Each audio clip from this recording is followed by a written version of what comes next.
Hi, and welcome to the Career Stories podcast. My name is Joe, and I'm with my colleague here, Carrie. So we are careers advisors for Skills Development Scotland, and we are quite excited to bring this very first episode of our new podcast, where we're going to be talking to career professionals in different roles, find out what they do for their jobs, what their background is, how did they get there, and then also what their future ambitions are. Yeah. So our goal in this podcast is kind of to inspire people so they can hear from real life people who are doing these real life jobs that they've maybe not known about, and to consider the wide range of careers that are available in the world of work and maybe jobs that they've had no idea even exist before. Yeah, now as our first time, now I've done a podcast before, but this is I'm not going to lie, I talk all the time, but it's the first time that we've done a kind of host podcast. So we need to be with us. We're probably a little bit nervous, but somewhat still very excited by the concept. I'm delighted to introduce the lovely Laura Young, who is an environmental scientist, activist, social media influencer, which is awesome. But you're also known as Less Waste Laura on your socials, is that correct? That is correct. Thanks for having me on. I'm excited. Oh, thank you. Come in. So Laura's a young Scot who has made our mission to educate people on how we can take better care of our planet, using the power of social media, and particularly I think Instagram. And you've got over 43,000 followers there. Well done. I can't even imagine. I don't know that many people. I don't know how that you would do that. So that's fantastic. You've also got 36,000 on TikTok as well, and you have racked up millions of views, so that's amazing. Congrats. Yes, you also highlight everything from the damage being done by the disposable vapes, and the continued reliance on fossil fuels. You talk about the facts that people need to know about helping the environment, things that probably we seem to just ignore in our day-to-day stuff, which is great. Through your dedication and education, you've been able to not just influence your followers online, but also decisions and policymakers who can make a difference when it comes to changes in society. So that's awesome. As careers advisors, right, how would you explain to a young person or anybody else what it is that you do from your own words, I guess? I mean, it's a great question. And you've maybe started your whole podcast series with someone with a bit of an unusual way of working. If someone was to say in a snapshot, what do you do? I would say I'm an environmental scientist, I'm a campaigner, and I'm a social media influencer. And you even said that in the introduction, because that kind of encapsulates everything that I do. But I would say I've got something that's like a portfolio career, is the fancy way. But really, it's just a wee bit of this and a wee bit of that. So I work on lots of different projects all at once. So with my scientist hat on, I do research looking at climate change. And I do that looking here in Scotland and in the UK. And I look at issues like flooding and drought and impacts like coastal erosion, you know, things that are happening here in Scotland. And I look at how we can all become more resilient to climate change and how we can do that with people involved. But I'm also a campaigner, so I like to look at the problems in the world, especially to do with climate change and the environment, and I try and think, how can we change that? Like, how can we not just let the planet, you know, have climate change impacts, or how can we not just pollute the world with plastic or whatever it might be? How can we change that? So I do a lot of campaigning, trying to raise awareness for what we can all do, what businesses can do, and importantly, what the government can do. And over the last few years, the big campaign I've been involved in is around disposable vapes, which are very harmful to the environment and public health. And then the third thing is social media, right? I mean, we all, I think all use social media, whether that's just for ourselves, you know, scrolling for friends and family, or we might use it school, college, university work. So I do a lot of stuff on social media. I talk about my work there. I use it as a platform to raise awareness, and I communicate. I'm a science communicator. I like to talk about my research and my campaigning there. And actually, it didn't start as a job. It started as a New Year's resolution to try and be more sustainable, and just kind of talked about my journey. But obviously it's grown to, thousands of people, millions of views, but really it's been a place now where I get to do work, which is quite exciting. Awesome. Amazing. And your education wise, so what's your education? What have you achieved, I guess, in education so far? Yeah, so when I was at school, this gives away my age, I did intermediate 2s, I then did hires, and I did one advanced hire, which was geography, because I absolutely loved it and had such a passion. So I stayed in school until the end of 6th year. And then I went to university. So I went to the University of Dundee, and I'm from Glasgow. So that was me moving away from home for the first time. And I did geography and environmental science, and I loved it. And that's a 4-year course. And at the end of it, I surprised myself because I really didn't think I was academic. I didn't think I wanted to do any more studying, but I ended up doing something called a master's, which is where after university, you go and do 1 extra year typically. And I did that at the University of Edinburgh. So far I've done what you would call an undergraduate degree and then a master's degree. I then went and worked for a bit.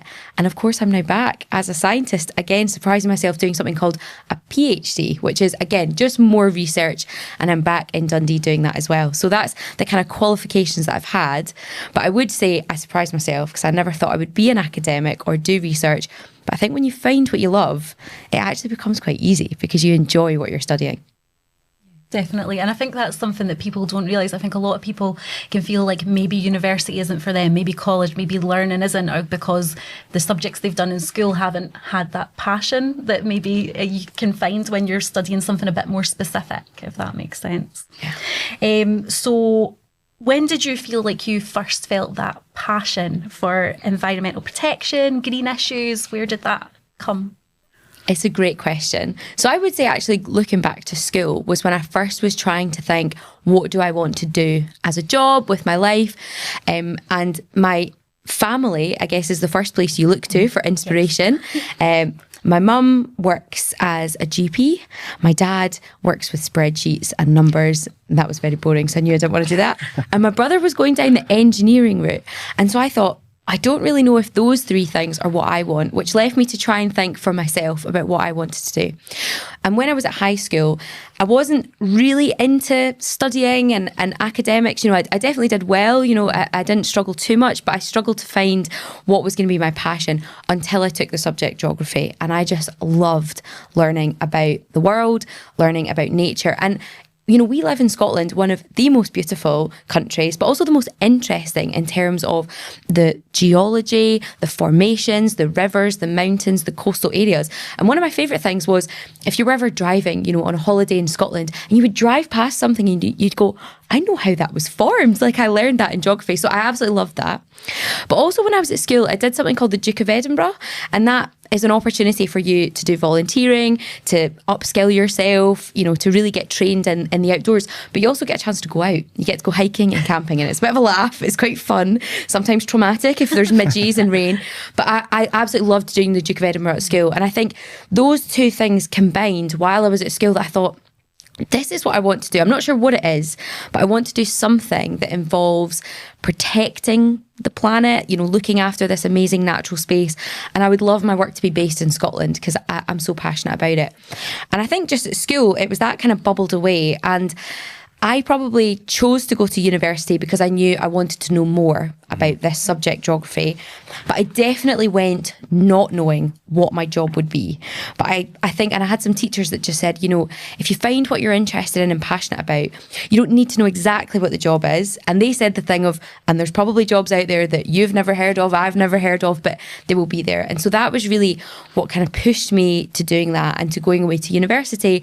And I've really enjoyed discovering actually what the jobs are that you can do with those passions. I think it's good to hear because as careers advisors, one of the subjects that comes up that people love but don't necessarily understand the opportunities that fall in them is geography, probably right up there. Yeah. So to hear that you have followed what you enjoy, took it to university and then discovered through your learning where that could take you. Yeah. And obviously sometimes that you might not stay in that, you know, some people don't necessarily, but you have, and obviously now, you know, reaping the rewards because you're doing really well, obviously. And what made you transition into the aspect of social media and finding out how important that was for your own journey, but also for you to get your voice out there in terms of what you're campaigning? Yeah, so for me, the social media, it kind of happened by accident. So 2018, so I feel like that's nearly 10 years ago, which is kind of crazy. But in 2018, I was finishing up university. So I was in my final year. And around that time, there was Blue Planet on the TV. So the David Attenborough documentary about the ocean, and especially looking at things like plastic. And I feel at that time, everyone was so aware of the impact of plastic pollution, litter, the environment. And I was at the end of university. So this all felt really relevant to me. But on the 1st of January, 2018, we were coming into a new year and I was away with friends and family. And one of the things that I was thinking about was the year ahead. I knew that I was finishing university. I was going to have to find a job, which is quite a scary prospect for some. So I wasn't really sure what 2018 had in store for me. And on this January 1st walk with friends and family, I was trying to think of some sort of challenge or New Year's resolution to like carry me through this big year that was going to have a lot of change. And as we were on this lovely beach walk in a place called Ely, which is on the East Coast near St Andrews, there was so much plastic litter, just rubbish on the beach. And there was us sort of having this philosophical, like, oh, what's 2018 going to have in store for us? What could our big challenge be? And there was just rubbish everywhere. And so it was on that day that I thought, well, maybe that could be my own personal challenge for 2018 is a New Year's resolution to try and be more sustainable, right? I wasn't really sure what that would look like, but I thought I could try and reduce my waste. I could try and be a bit more sustainable, buy more secondhand clothes, try and not use my car as much. Anyway, I started this challenge. Very quickly into the month of January, I realised so many people were interested. Could people talk about what they're up to that year? And loads of people were saying, oh, wow, I really would love to be a bit more sustainable too. I feel quite embarrassed about how much I buy or how much I waste. And so I realised I should probably write down this journey because people are interested.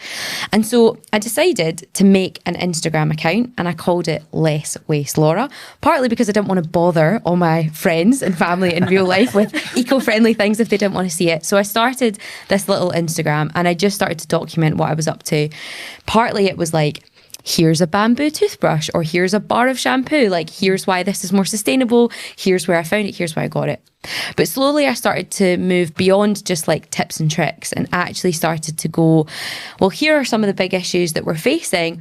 Here's a bit of the background. Here's the science behind it as well, because I had the privilege of studying that at university. So we're sharing that. And really quickly it snowballed into a big platform talking about big issues, but also trying to encourage people to think what they could do, what businesses could do. And of course it sort of, I was going to say spiraled, and that sounds quite negative, but actually it sort of spiraled in a good way into a platform to campaign, to actually say, let's not just talk about these things and try and change our own lifestyle, but let's actually push, whether it's the government or businesses, to do more. And that is honestly where it all came from. And of course, that has now turned into a job. You know, I get paid for some of that as well, which is really nice. And I get to work with amazing organisations, charities, businesses. And so that's been quite an exciting job that actually just came out of a New Year's resolution, not really sure what would happen. And now it is a huge part of the work that I do. Oh, I love that. It's one of those ones with, there's so many people, they feel like they have to have this exact plan of their whole future ahead of them. And if they don't, they worry, especially if they've got friends. I don't know if you'll find it's the same. They'll have friends who know exactly what they're going to do. And they're sitting going, I don't know exactly what I'm going to do. And it can feel quite scary. So to kind of show a New Year's resolution based on a walk on the beach has led to what's happening for you just now. That's amazing. And I think it just shows like all that sort of planned happenstance. These things just happen and it can be quite exciting. And that's, you can't plan all the best things, can you? Yeah. And I would say, you know, I remember when I was at school and leaving school, a lot of my friends had quite vocational jobs in mind, you know, so they wanted to become a teacher, a doctor, an engineer, or they went to college to do something like plumbing or joinery. And they had it was like a ladder. You know exactly once you start on that route, you know exactly where you're going, you know the steps involved, or maybe even the companies that you apply for have ladders that you just climb. And I think for me, that's definitely something I've had to let go of. I was quite anxious about what on earth am I doing? Where is the career progression? Or what are the steps I'm supposed to follow? Or even who are the people that I'm supposed to follow? But I think I've definitely let that go a lot and felt more relaxed in knowing that I might not know exactly what the next step is. But actually, sometimes you can carve that out for yourself. You know, I've carved out a job in social media, in campaigning, and everybody can try that. It might not always work out, but actually even giving it a go, you can learn so much useful, transferable skills that you can take elsewhere as well. Yeah, definitely. If it's not too cheeky of a question, what are you working on just now? What can you tell us about? Yeah, I mean, lots of different projects. Like I said at the beginning, a portfolio, career, wee bit of this, wee bit of that. So my research is always ongoing. And so that is a big chunk of the work that I do. And a PhD is something that has a start and a finish. So I will be finishing that. I am going to finish it in October 2026, definitely. So that's always kind of bumbling along in the background, which is really exciting. The campaigning is always ongoing, but on the 1st of June this year, we had the ban on disposable vapes. And that was really the conclusion of a huge campaign that ran for over 2.5 years, actually. So now I'm looking at what are the next things. And my email inbox is always filled with people's ideas for new campaigns. So there's always things that I'm looking at thinking, how can we do a bit more of that?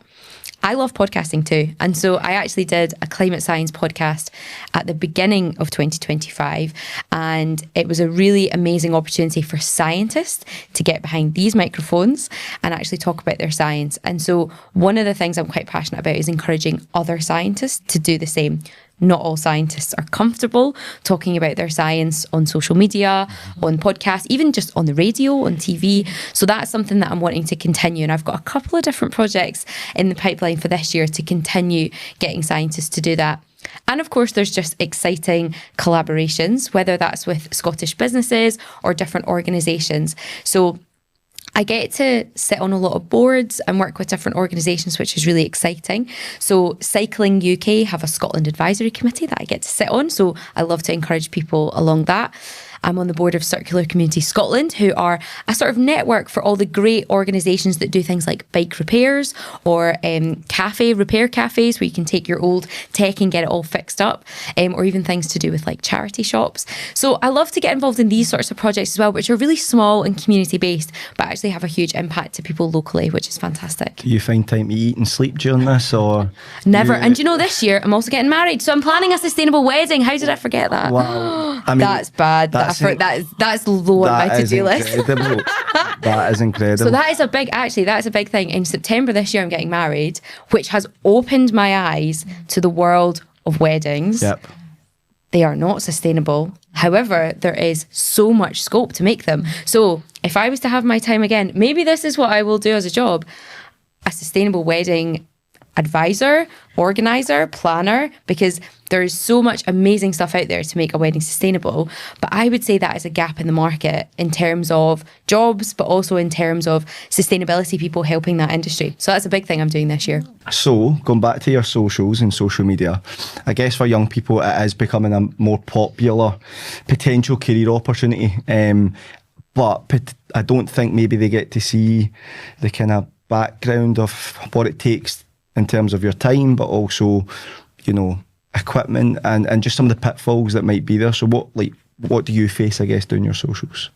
Yeah, it's a great question. And I would say there is actually jobs now. You know, people are full-time social media influencers or content creators, but also growingly, a lot of people have to use social media as part of their job. So even if they're not an influencer, it's still really good for us all to become a bit more confident in it.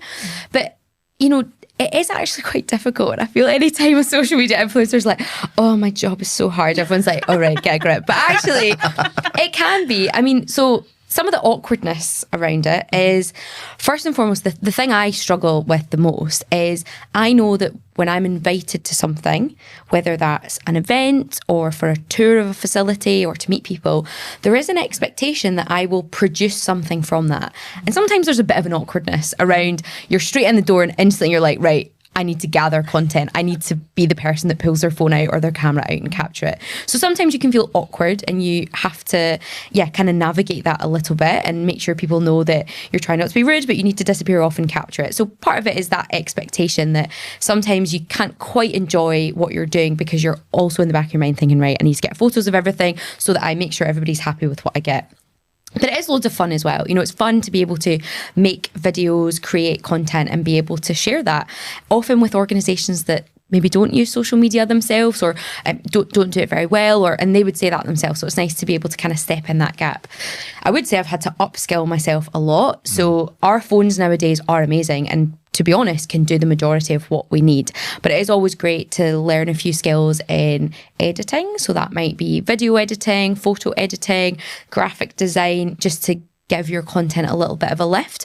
But I know nowadays, like Instagram, TikTok, all these apps have stuff that is amazing built in. But that's definitely been helpful. And I think if I had my time again at school, I maybe would have done a photography course, or I would have done a course that was maybe a bit more about computer software, editing, videography, that sort of thing, because that would be very useful. I think it's also a little bit of a pressure because your life is very public, and that's something that, you know, stepping into. Sometimes that can be great because the campaigner in me says it's fantastic when you put something out and it goes to millions of people, and some of those people are influential people that can help get the government to make a policy change. But also you are going out to millions of people that are in the general public, and you are opening yourself up to the comments that they have. And so I would say have a really good team of people around you to support you if you are going to step into social media. I definitely have a great support network around me. So, I have really good boundaries for how much time I spend on social media. I've got the little timers even on, sometimes I do turn them off because I want to keep scrolling. But, I've got timers on how much time I actually spend on the apps myself. But I've also got a group of people around me who I can just chat to, who I won't feel embarrassed going to them and saying, actually, can I chat to you about something that happened online, and can have that back and forth. And, you've got barriers of protecting yourself, the things that you see online, and that's really important. And importantly, I've also got people that I am held accountable to. So I've got a little team of people who have my permission to get in touch with me when they maybe see something that I've posted that I've maybe been a bit too strongly worded, or maybe I've ranted a bit too much, even though that content does really well. But, so I think it's about having that support network around you. But I would say social media is here to stay. Hopefully we can make it better, because I know it can be a really dark place at times and it's got a lot of negativity, but I've seen the real positivity that it can bring and the influence it can have, and I think it's here to stay, and the more we can all upskill ourselves, the better. But certainly there's amazing apps nowadays that can help you learn skills in video editing and photo editing.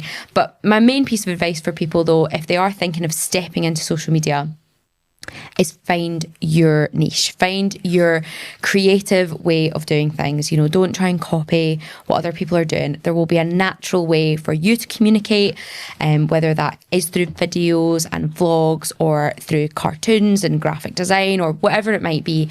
And as soon as you find the thing that you're passionate about and the way that you like to communicate, that'll be when you see it flourish. And that would be my encouragement to people. Perfect. I think that's really good advice for people, because I think a lot of the time, it might be similar for you, we're getting lots of people who are coming to speak to us who are talking about wanting to be influencers, but they're maybe not quite sure what they're wanting to influence. So I think it's so that even that advice of finding your niche, because everyone's got their unique additions that they can give out to the world, and it's that sounds really cheesy, doesn't it? I think it's about being able to put that out there in your own way, instead of, like you say, you don't want to just copy what other people are doing. You want to show yourself. Yeah. I will add something. You maybe want to put this somewhere else, I don't know. Something else that I've had to navigate, which people might be interested in, and this is relevant to many different jobs, not just social media, but I've basically had to become a sole trader. I do work freelance. I've had to navigate what it means to send invoices, to know the rules around tax. I have to do a tax return. That sounds really, really boring and painful, and it is. But actually, just something to be aware of is that when you step into the world of whether that's becoming a social media influencer and content creator, where you might do paid partnerships, or whether you become a sole trader with plumbing or joinery or hairdressing, whatever it might be, you do step into a world where you have to look after your own income and taxes. So I would definitely recommend and it seems premature, but really day one, just understanding a bit of, how much can you earn before you have to pay tax? What are some of the thresholds? What's the process of doing that? Is it helpful to get people to support you with that? So I know that numbers and things are not my skill. So I actually got an accountant. It sounds really fancy, but actually I only really deal with them once a year when my tax return's due, but that was a good step for me. So just an encouragement that if people are stepping into the world of, nowadays as well, we know it as like a side hustle, right? Like loads of people have got a side hustle, whether it's like doing nails or making like art and selling it online, whatever it might be. Do just be aware of that, because I think that is a kind of scary thing if you don't get your head around it at first. But there's some amazing YouTube videos on it. The government have got some pretty boring but actually quite easy to follow step-by-step guides online. I'm sure all different organisations have got things, but that is just a really logistical, like boring point, but it's super important. I wish someone had told me it earlier, and I would have even just simple things like got a good Excel spreadsheet template where I track things, all that kind of stuff. Understand expenses, but certainly that's something I would give as a piece of advice for anyone stepping into freelance, sole trader, side hustle territory where you might be earning a bit of extra income. It's good advice. Even the YouTube thing's good advice. I've used the YouTube thing even when it comes to careers, because kids go, I ask them about what do they know about that job, and they say, I know this, and it's such a minimal amount of knowledge. And I say, I guarantee if you YouTube it, someone's creating an animation of that job, and I've not been wrong yet. So like, I think it's a good, use that, the source of what is in entertainment, but also use it as a source for, learning. And do you like, so when you go to the gym, right, and then you get to Saturday and you think, cheat meal, right, I need a cheat meal, right? When it comes to you, environmental and being such a massive part, at what point do you let down your guard? Is there something you feel like you're totally okay with? It's difficult, right? So I remember first of all, I travelled to America for work. So I got a flight, right? So as an environmental scientist, I'm not perfect. But I remember going, and the hotel I was in, I mean, it was shocking. And maybe it says more about America than this hotel in particular. But I came down for breakfast and everything was in single-use plastic. And this hotel was like a big chain. It was not, and there was really no excuse for it. But I remember my fiancé was on this trip with me. And as soon as we came down for breakfast, he just looked at me and said, don't mention it. Don't let it ruin this trip. So sometimes I think you take a step back and you almost go, how much energy do I want to spend, doing this, and what conversations can I have? So sometimes you will catch me with a plastic bottle, with a takeaway coffee cup because you've forgotten it, or because it's inconvenient, or because often you're being polite as well. Often you don't want to be rude. But after I was on that trip to America, I took the time to email the management of the hotel to begin a conversation, to raise awareness for that. And quite often that is what I'll end up doing, is saying, at the time, I'm not going to make a huge fuss about this. However, afterwards, I can follow up and try and encourage it. And I know that there has been hotels that I've stayed in, cafes that I've gone to, that have actually fully changed packaging or things, not just because of me, I'm sure, but because multiple people get in touch with them. So definitely not perfect, but I would say it's about encouraging the schemes that are happening. And actually we are beginning to see change, because individually we can do a lot, right? We can remember a water bottle, a coffee cup. I've always got a set of cutlery in my bag. We can remember things that help us day to day, but we do need system change. And that's when the sort of campaigning comes in. And one of the things I've loved seeing in Glasgow actually is the Borrow Cup scheme. I don't know if you've come across this. Here we go. You can go and have a look when you go back into Glasgow. So there's over 50 cafes in the city centre of Glasgow that have now started a Borrow Cup scheme. And it means that when you go, if we forget your reusable cup, which many of us do, they actually have reusable cups available at the counter. You pay £1 extra. You can then go away, get your takeaway coffee, enjoy it. You can then take it to any of the drop-off points and you just scan the wee QR codes and you get your £1 back. And it's an amazing way that they are actually encouraging people to not get a takeaway coffee that's literally used once and then thrown away, but they are reusing these reusable cups. And I actually did a video about this when I was in Glasgow, because I turned up, didn't have my cup, was desperate for a coffee. We don't always need one, but that day I did. And I ended up getting one. I took a video, went viral online. And actually today, after we record this podcast, I'm off to the behind the scenes factory to actually see how they wash and clean and return them, which is really exciting. But sometimes that's exciting, is to know that we might not be perfect, but there are schemes beginning to happen, but we obviously need to support them, right? Because if nobody supports it.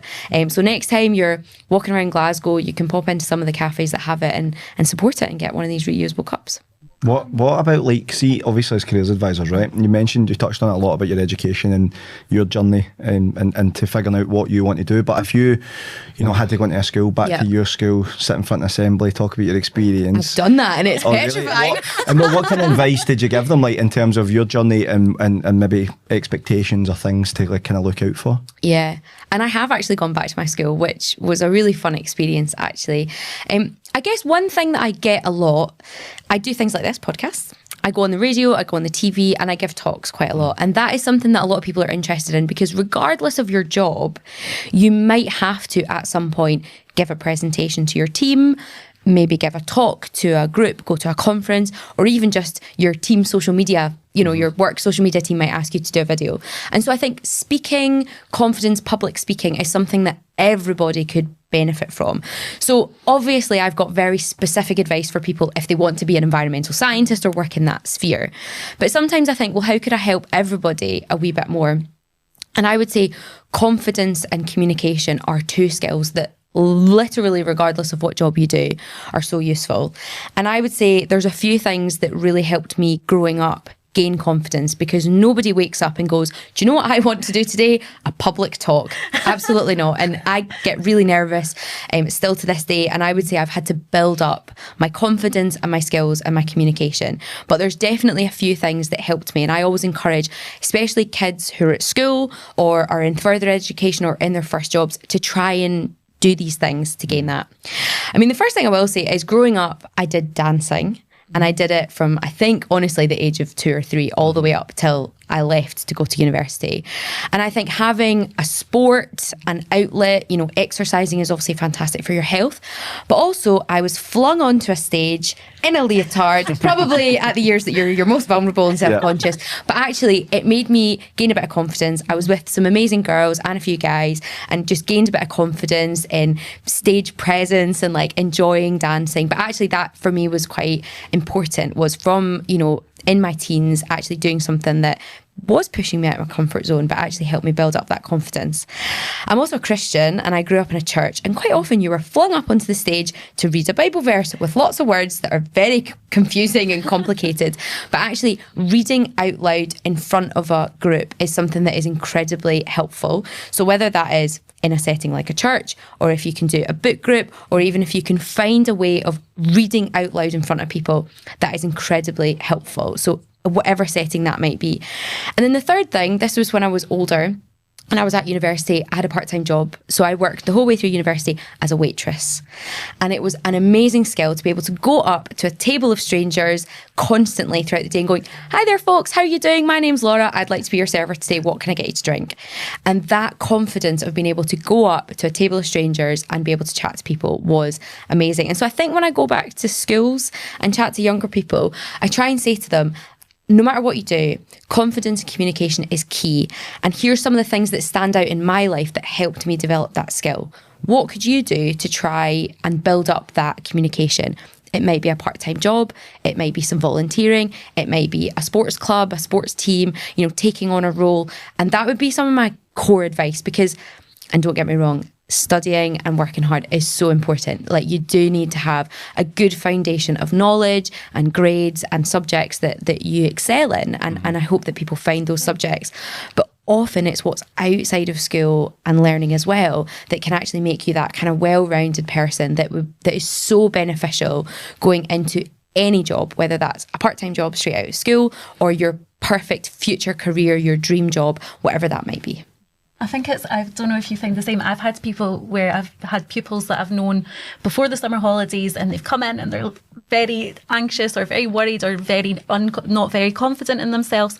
And then over the summer they've went and they've got a wee part-time job. And honestly, it's like completely different people coming in to see you, and they're coming in and you're like, oh my goodness, what's happened to you? And it's amazing to see. And it's the same with hobbies and interests, and being able to talk about that, whether that's a sport or a physical activity, or they do Dungeons and Dragons and they've been sitting and making campaigns and things like that, and then they come in and they can talk confidently about their interests, and that can then move over into being able to talk confidently about other things. So yeah, that's some amazing advice for people to have there. It's been absolutely, honestly, lovely. And you would be like, if we were giving careers advice to someone and this was how they were, like, how easy would our jobs be? Too easy. Like, we didn't have to say anything, which is so unusual for us. Like, we always seem to be the real trying to get them to converse, but you've been brilliant. I really appreciate it. So thank you so much. Thank you. Would you share your social media stuff for our listeners? Of course. Yeah, anybody can find me at Less Waste Laura, and that's across all social medias. And I'm always sharing a bit about my journey, but of course I'm always happy to give people advice on communication and talking, but also on environmental science if anyone is ever interested in a career looking after this beautiful planet that we have. Amazing. Well, thank you very much. That is us in our first episode. I know. Well done. Finished, which is really good.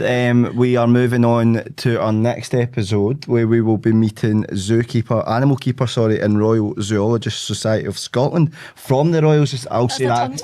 Should I try that again? I don't know if we can do better. I think we could definitely do better than that. But yeah, no, it's been absolutely, honestly, lovely. And you would be like, if we were giving careers advice to someone and this was how they were, like, how easy would our jobs be? Too easy. Like, we didn't have to say anything, which is so unusual for us. Like, we always seem to be the real trying to get them to converse, but you've been brilliant. And I really appreciate it. So thank you so much. Thank you.